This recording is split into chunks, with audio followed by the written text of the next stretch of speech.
A weirdo with prominent ears and uncontrolled rage that became a sex symbol for millennials. How did a loyal fan of indie directors end up on the dark side? And why did Star Wars make his life unbearable? Stay tuned to find out. As a teenager, Driver described himself as a misfit that climbed radio towers, set objects on fire, and even started a real fight club after watching the famous movie.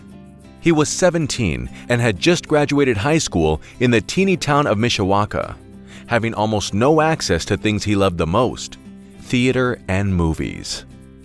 Adam was living in the back room of his parents' house, trying to cover the rent.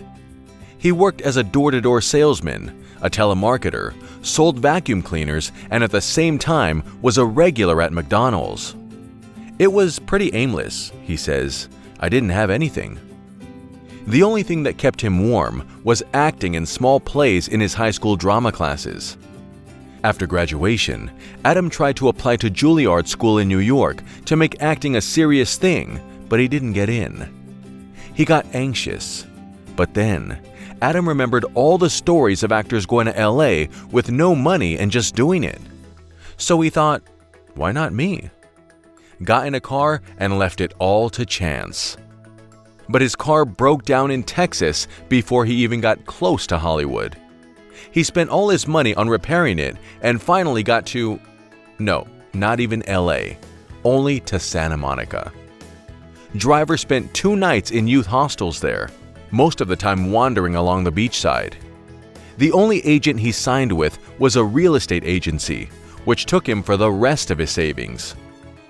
Having landed neither an apartment nor an acting gig, Driver drove back home, thus ending his career.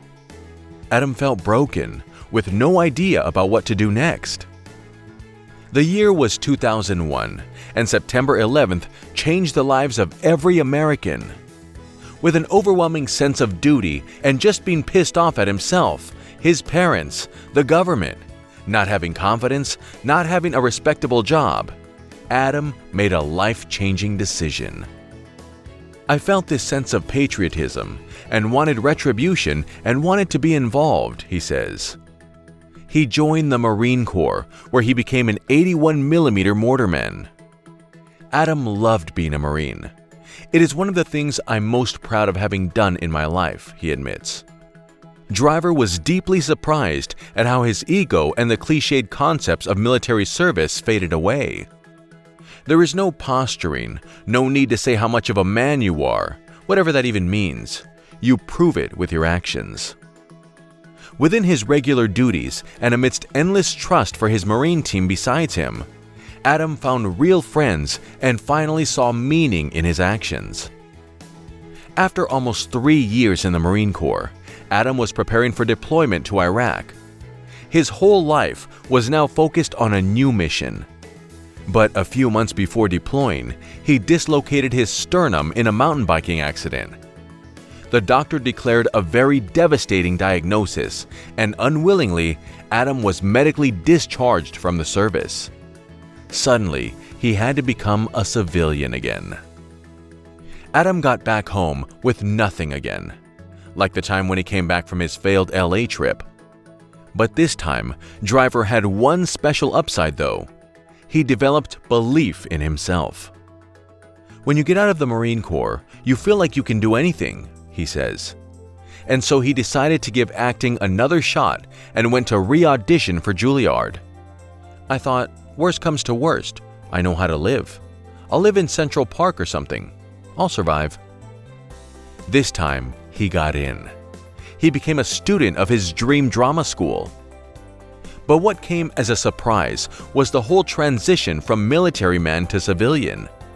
It was a huge gap between a life where Adam was firing rifles and the life of acting classes where he had to throw imaginary energy balls.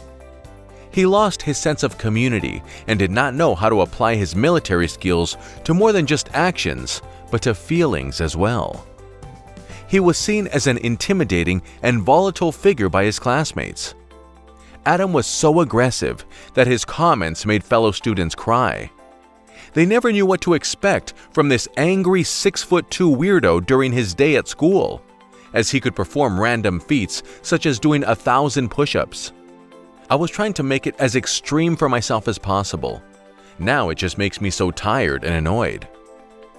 No one seemed to get him, except this one girl, who showed him how to bridge his past and present vocations. It was Joanne Tucker, who eventually became Adam's wife. Together, they launched a nonprofit organization called Arts in the Armed Forces. It brought highly quality arts programs to active duty service members, veterans, military support staff, and their families around the world free of charge. Adam found a purpose again, and so was ready to give his acting career the best he could. After graduating from Juilliard, he didn't want to get involved with TV roles and almost skipped his audition for comedy drama series Girls entirely. The show's creator, Lena Dunham, saw him as a perfect candidate for the emotionally unstable Adam Sackler. Actually, Adam's character was only written for the pilot episode. But as the show's producer, Jenny Connor, said, "Once you work with Adam Driver, you never want to stop. He's like a young De Niro." So the Girls team got busy expanding the role and eventually made Adam Sackler a central character. Not only did the Girls team love Adam, but his unusual, instinctive style made him a favorite of indie filmmakers. In particular, he landed meaty roles in the films of the Coen brothers, Noah Baumbach, and Scorsese. He played the lead in Jim Jarmusch's Patterson and shared top billing in Steven Soderbergh's heist comedy Logan Lucky. This year, Adam has a premiere of The Man Who Killed Don Quixote, which Terry Gilliam had been trying to make for 17 years. And yet, nothing Driver had ever done even remotely prepared him for Star Wars. He had grown up a fan of the original trilogy, but had little faith in oversized film franchises. "I'm leery of big movies. A lot of them sacrifice character for spectacle," he says. "When they're bad, it pisses me off. You can just tell it's made by a bunch of executives somewhere." So when Adam was offered the role of the main antagonist, Kylo Ren, he decided to fulfill his character with deep and strong personality. "Making him as human as possible seemed dangerous and exciting to me," he recalls. The Guardian highlighted Driver's performance as gorgeously cruel, spiteful, and capricious. Everyone was fascinated by his role, except for Adam himself, for whom the incredible expectation in terms of publicity was a disaster. "I didn't realize," he said, shaking his head, "how 90% of the job was going to be talking about the thing while you're doing it, before you're doing it, after you're doing it, and interpreting it. And 10% is actually making the thing itself." During the premiere, Driver felt sick to his stomach. He felt a huge responsibility for what his character did to Han Solo. Spoiler alert, I was holding my wife's hand, and she's like, "You're really cold. Are you okay?" Because I just knew what was coming. I kill Harrison, and I didn't know how this audience of 2,000 people was going to respond to it, you know? One person in the crowd who appreciated that scene was Han Solo himself. Adam recalls, when the two were sitting on the catwalk in between takes, and Harrison said, "Look what we get to do. Just look what we get to do," meaning that they are really lucky to have this as their job. That response excited Driver and made him a bit more relaxed about the whole thing.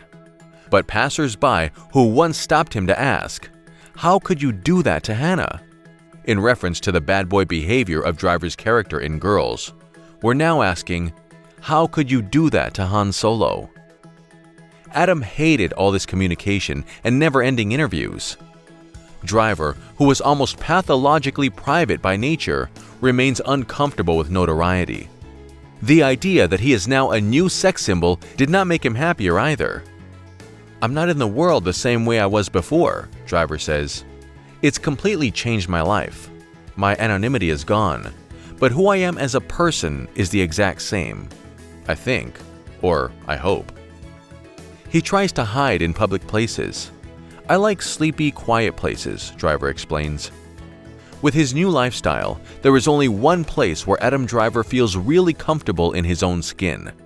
in a Brooklyn apartment with his wife and their pit bull Rottweiler cross, Moose, who seems to gently take care of Adam Driver's lighter side. Subscribe to our channel to watch inspiring, touching, and exciting life stories about your favorite stars.